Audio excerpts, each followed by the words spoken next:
SOP, हम लोग digital marketing का SOP 1 और SOP 2 दोनों भी साथ में देखने वाले हैं। एक्चुअली उन्होंने दिया हुआ है with the help SEO tool. एक टूल है, जैसे हथियार होता है कोई भी, जैसे हम लोग लिखते हैं तो अपने पास जो लिखने के लिए जो टूल है वो पेन है अपना, बराबर ना। तो उस टूल का यूज़ करके हम लोग, जैसे अब अगर पेन मेरा है तो पेन से आंसर लिखते हैं, वैसे ही हम लोग को क्या बोला है, एक वेबसाइट आपको दिया जाएगा। ओके, ये टूल आपको फ्रीली अवेलेबल है ऑप्टिमाइज़ करने के लिए। ऑप्टिमाइजेशन मतलब क्या होता है, उसका मतलब होता है उसका ऑडिट करना वेबसाइट का। तो वेबसाइट आपको टीचर और एग्ज़ामर आपको प्रोवाइड करेगा, कौन सा भी वेबसाइट।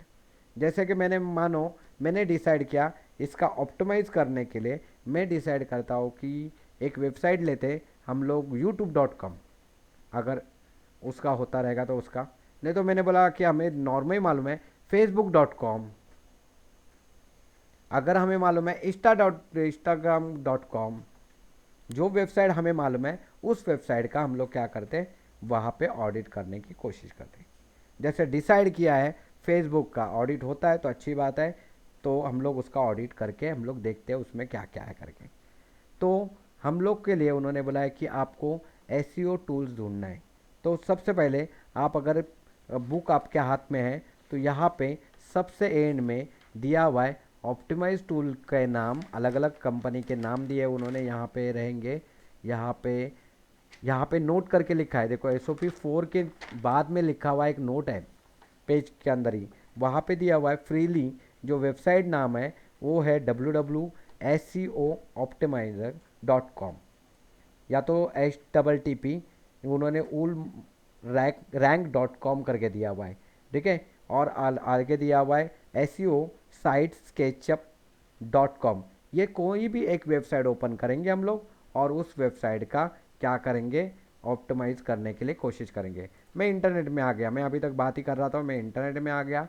मैंने डिसाइड किया था कि facebook.com का हम लोग क्या करेंगे, या तो हम लोग उसका ऑप्टिमाइज़ करेंगे। तो ये वेबसाइट का नाम डाला मैंने, कौन सा, www, ये आपको बाहर करके रखना है कौन सी वेबसाइट है आपका, SEO ऑप्टिमाइज़ करके। आप अपने मोबाइल में भी ये वेबसाइट ओपन कर सकते हैं। देखो www.SEOPTIMER.com करके वेबसाइट का नाम है, यहाँ पे जाके एंटर दे दिया।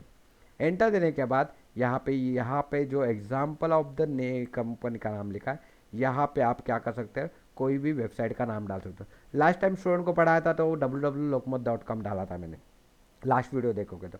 आज मैंने बोला था कि मैंने वेबसाइट का नाम डालता हूँ कि फेसबुक, लेकिन पहले तो यहाँ पे फेसबुक का नाम क्या है देखते हैं हम लोग, www.facebook.com करके है, बराबर ना। लेकिन ये पूरा नाम देखा जाएगा तो इसका जो नाम आता है वो HTTP से आता है।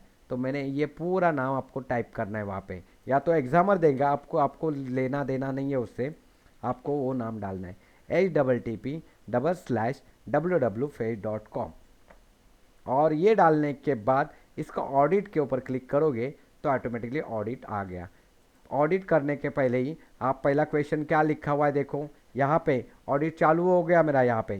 तो ऑडिट में फर्स्ट क्वेश्चन लिखा हुआ है उन्होंने, ऑडिट करने के बाद फर्स्ट क्वेश्चन लिखा है name of the website you are optimize. तो मैंने बोला कि मैं ऑप्टिमाइज किसका कर रहा हूँ, www.facebook.com का ऑप्टिमाइज कर रहा हूँ। उसके बाद उन्होंने सेकेंड क्वेश्चन लिखा हुआ है, whether the site has title tag है या नहीं है वहाँ पे। अभी टाइटल टैग के लिए मैं डाउन एरो से यहाँ से नीचे नीचे देख रहा हूँ, टाइटल टैग ऐसा कुछ देख रहा है, यहाँ पे टैग दिखा हुआ है, टाइटल टैग करके दिया हुआ है क्या, हाँ यहाँ पे टाइटल टैग दिया हुआ है। और उससे भी उन्होंने सही करके दिया हुआ है, क्योंकि उनके बिटवीन क्या होना चाहिए कि 10 to 70 होना चाहिए। फेसबुक लॉगिन का कितना लेंथ है, 28 है, उनका लेंथ इतना होना चाहिए, तो टाइटल टैग अवेलेबल है। तो यहाँ पे आंसर आएगा इसमें टाइटल टैग है, यस।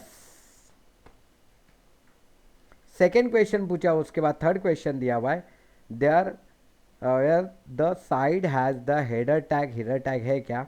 अगर इफ़ यस, अगर आप यस बोलते हो उसे, विच टैग आर देयर, कौन से टैग है वहाँ पे। तो मैंने यहाँ पे नीचे आया तो यहाँ पे उन्होंने कि टाइटल टैग है, तो ये टाइटल टैग कौन से H1 नहीं यूज़ किया हुआ है, यहाँ पे उन्होंने दिया है H2 है, H3 है। ये पूरा चार्ट आपको वहाँ पे ड्रॉ करके लिखना है। जैसे आपने जब भी मुझे बुक सबमिट किया था वहाँ पे भी H1 1 करके लिखा था, H3 ये सब कुछ लिखा था, एज इट इज़ आपको वैसे ही चार्ट बना के थर्ड क्वेश्चन का आंसर देना है। उसके बाद फोर्थ क्वेश्चन लिखा हुआ है कि इमेज यूज अल्टर एट्रीब्यूट, वहाँ पे इमेज का एट्रीब्यूट किया हुआ है क्या, तो नीचे आया क्या और ढूंढो, इमेज एट्रीब्यूट यहाँ पे दिखाई दे रहा है, यस, वहाँ पे भी आंसर क्या आएगा, यस एट्रीब्यूट है। ढूंढना है आपको, खाली आप एक एग्जांपल, मैंने बोला था कि एग्जांपल दे रहा हूँ, आपके हाथ में अगर कोई बुक है तो बुक कौन सी कंपनी का है, उसका प्राइस कितना है, अगर मैं बोलता हूँ कि बुक के पेजेस कितने हैं, उसमें इंडेक्स है या नहीं है, तो इंडेक्स है तो कौन सा इंडेक्स है, ये सारी डिटेल आगा अगर मुझे मुंह से बोलता रहे हो तो यहाँ पे जो दिख रहा है उसे ही आंसर में लिखना है आपको। तो यहाँ पे इमेज अल्टर एट्रीब्यूट लिखा हुआ है तो एज इट इज आंसर देना है। What is the meant about the usability, usability की क्या है करके देखना है, तो नीचे जाके देख रहा हो तो मुझे यहाँ पे मिल गया, ये जो है इसका यूजेबिलिटी क्या है, डी, बस। और ये आंसर में ये भी आपको लिखना है, your page is okay but could be the more usability cross the device. तो ये सारा क्वेश्चन के आंसर लिख के आपको सबमिट करना है। हो गया आपका SOP 1 कंप्लीट।